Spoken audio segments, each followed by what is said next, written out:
Hi, Goddess of Love here again. Kamusta kayo dyan mga goddess ko?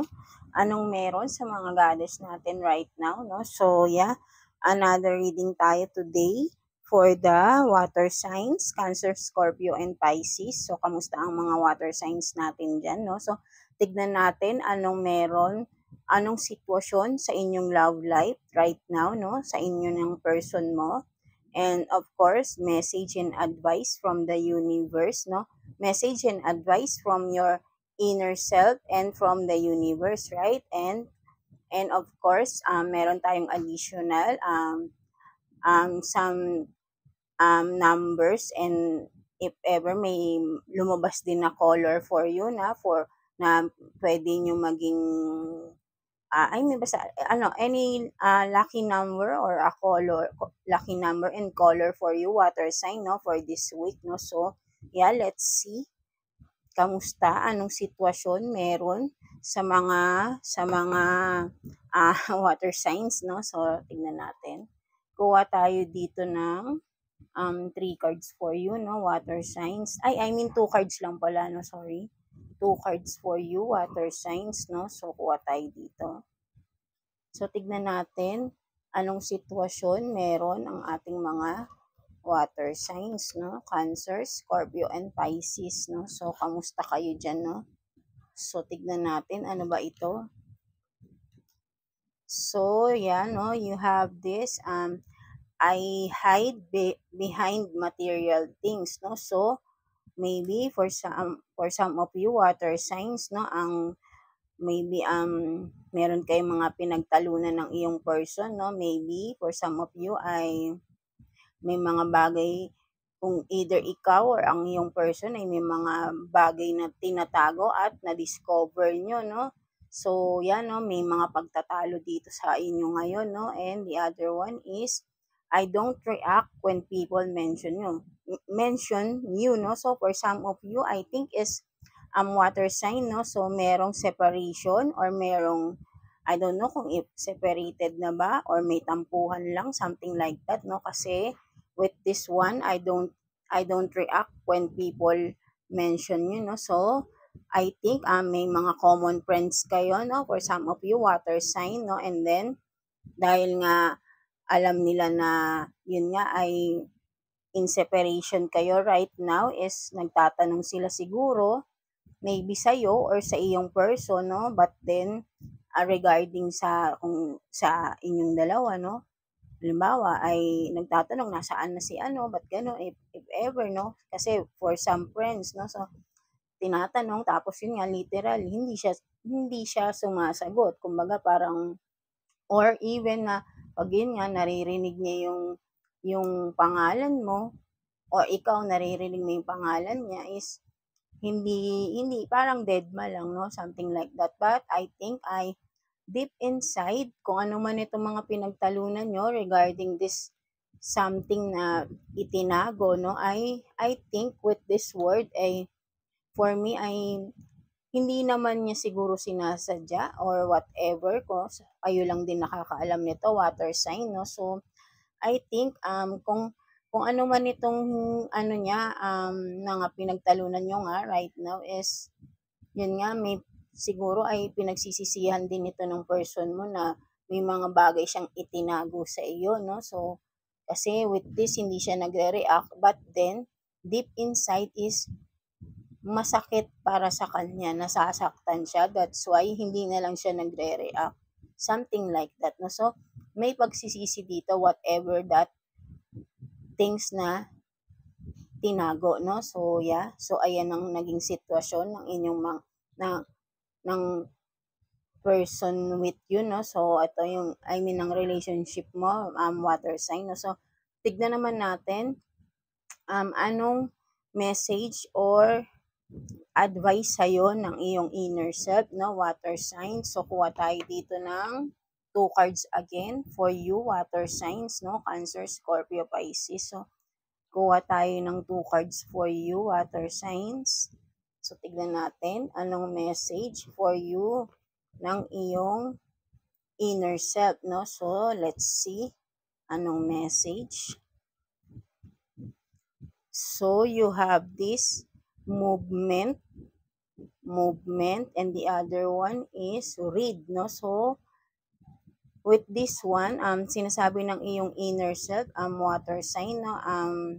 I think mag-exercise naman daw, kilos-kilos naman daw for some of you, no? Maybe ay medyo tinatamad-tamad ang mga ibang water signs natin right now, no? So, sinasabi ng iyong inner self ay medyo ano daw, kilos-kilos naman daw para naman din maging masigla ang iyong energy, no?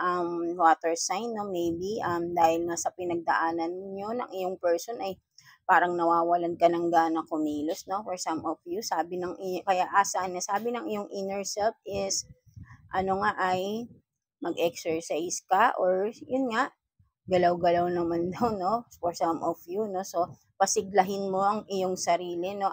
Water sign, no? So, yeah, ayun yung sinasabi ng iyong inner self. And the other one is, read, no? So, for some of you, sinasabi naman ng iyong inner self is, magbasa-basa daw kayo, no? For some of you, sinasabi niya ng inner self niya ay to gain more knowledge, no? Kung ano man, if ever, no? Para din siguro malibang-libang kayo, hindi puro cellphone daw, no? Sabi ng iyong inner self, maybe ay magbasa-basa kayo ng mga libro, no? Something like that, habang maybe dahil kung wala man kayong ginagawa sa ngayon, pwedeng magbasa-basa nga kayo ng libro, right, no? Para mag-gain pa kayo ng more knowledge, no? Or something, no? So, makakatulong din yun sa future, no? So, basa-basa lang or if ever na may mga gusto kayong gawin, sinasabi din ng inner self, no? Maybe you are lacking some information, no? Some details, no? So, you need to read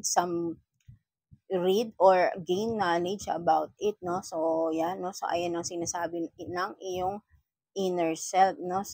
Water sign. So, tignan naman natin anong message or advice sa'yo ni universe o, di ba, ni God natin, no? So, kuha din tayo dito ng 2 cards for you, water sign, no? So, Cancer, Scorpio, and Pisces. So, yeah, kuha tayo ng dalawa. So, ano kayang message or advice for you, no, ni universe, no, water signs. Tignan natin, ano to. So, you have this ghost of the past or yan, no, the past returns for a time, no. So, maybe for some of you, water sign, no, meron kayong mga gustong balikan, no, from the past or maybe someone from your past is returning, no, for a time, no. So maybe ay pwede na ring malapit-lapit na ito or maybe when the right time is, no, when the right time comes, no, merong someone from the past is returning. So sinasabi ni universe dito na be ready, be mindful, no? So, for some of you, maybe alam mo na rin to, no? May hint ka na rin to, whatever it is, no? Kung ano man itong something or someone from the past water sign na magbabalik in time, no? We don't know kung kailan to. So, be ready, sinasabi sa'yo ni universe, no? So, yeah, no? Kasi maybe, whoever that person ay maybe kailangan ay maging observant tayo, no, or person man ito or kung ano man ito na someone from the past, no. So yun nga, no. So kasi kung ghost of the past, so maybe etong past na magre-return sa iyo water sign is I think someone or something or na nag-cause ng problema sa iyo because ghost of the past. So maybe pwedeng nakalimutan mo na rin 'to, hindi mo akalaing magbabalik pa, no? Something like that. Kaya kailangan maging mindful ka rito sa pagbabalik ng kung tao man ito, no? So, kailangan maging observant ka, obserbahan mong mabuti kung may magandang intention ba itong taong magbabalik na ito na galing sa iyong past, no? Something like that, no? So, ayun ang sinasabi sa iyo ni universe na maging mindful, maging observant ka, no? Maybe with this mask, no? Kung makikita mo, maybe ang merong tinatago tong person na to. I think this is a person from your past, no? Water sign. So, maging maging observant ka talaga sa tao na ito na someone from your past kasi maybe meron siyang hidden agenda, no? Kaya siya magbabalik, 'di ba? So the other one is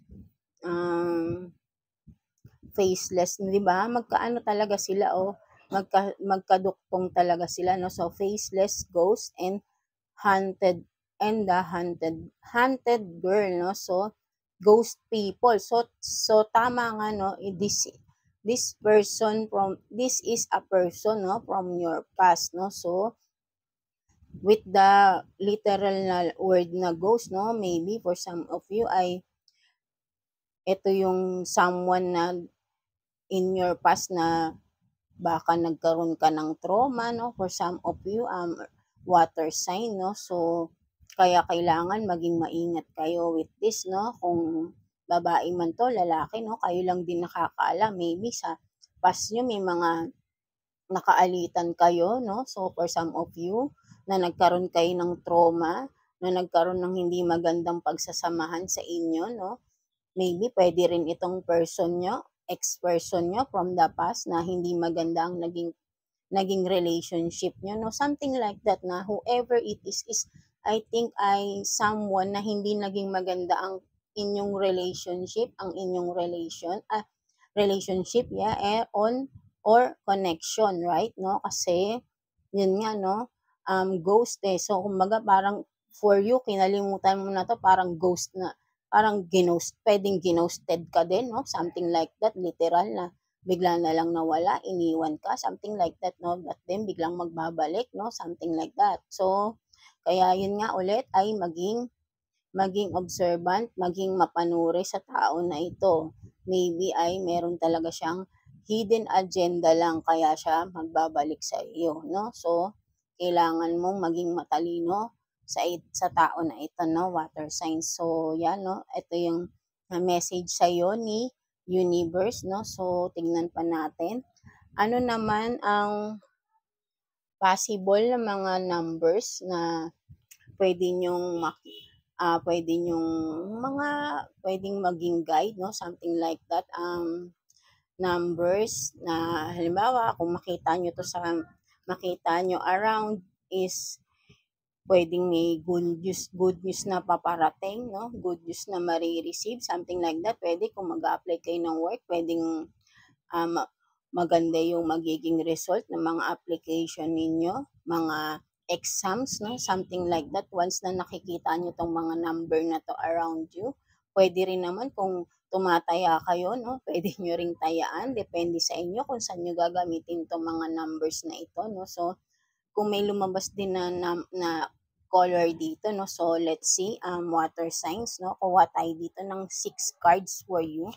So, please, universe, I need 6 cards for the water signs, Cancer, Scorpio, and Pisces, please. 6 cards for this, no? Para sa ating mga water signs, Cancer, Scorpio, and Pisces, please. Universe, Holy Spirit. 6 cards for the water signs, Cancer, Scorpio, and Pisces, no? So, one more. So, 6 cards. Universe, please, Holy Spirit. So, meron ng isang lumabas. So, mamaya na, kuha pa tayo. Ups, madami masyado. Shuffle lang natin. Sorry. Shuffle lang natin mga goddess, no? So, wait lang.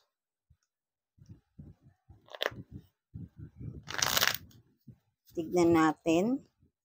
What else, no? Ano pang mga possible numbers, no? So, yan nga, no? May 18 na kayo, no? So, maybe pag nakakakita kayo ng number 18 ay possible na may mga good news kayong marireceive. Good news na paparating, no? Kung ano man yung mga hinihintay nyo, kung ano man itong mga gagawin nyo na you need positive results, no? Pwede. So, tingnan pa natin. 5 more cards, please, universe, Holy Spirit, for the water signs, Cancer, Scorpio, and Pisces, please. 5 more cards, please, for the water signs. So, kuha na lang tayo, no? So, medyo walang umaano, no? So, tingnan na natin. Mamaya na natin basahin. So, meron lumabas, no? So, 3 cards na lang, no? 4. And 2 cards more, please. Universe, Holy Spirit. So, meron ng isang nag-flip. So, what else? Ilan na yan? 1, 2, 5. So, 1 more card na lang po, universe. So, meron, may nag-flip ng isa. Sige, idagdag din natin yan. Baka kailangan ng mga water signs natin yan. So, ang dami palang lumabas. Mga water signs, ang dami yung mga numbers. No? So, tignan natin. Ano tong mga numbers na ito. So, walang color na lumabas, no? Water sign. So, you have this 10, 18, 74, 40, 4, 54, 58, 75, and 3, no? So, meron kayong 3. So, ito yung mga numbers ninyo, no? Mga water signs natin. So, kayo nang bahala kung saan yung gagamitin to. Pwede nyo ring, kung mahilig kayong tumaya, something, kung saan man, pwede kayong kumuha din ng number dito. But this is a general number for all of you water signs, no? So, kaya nga kung may makita kayo mga kahit anong number dyan within this week, no? So, may mga good news kayong marireceive within this week, no? So, yeah, that's it for you, water signs. So, I hope may naka-resonate sa ating reading today. So, yeah, no? So, God bless you all, water sign, and thank you, water signs.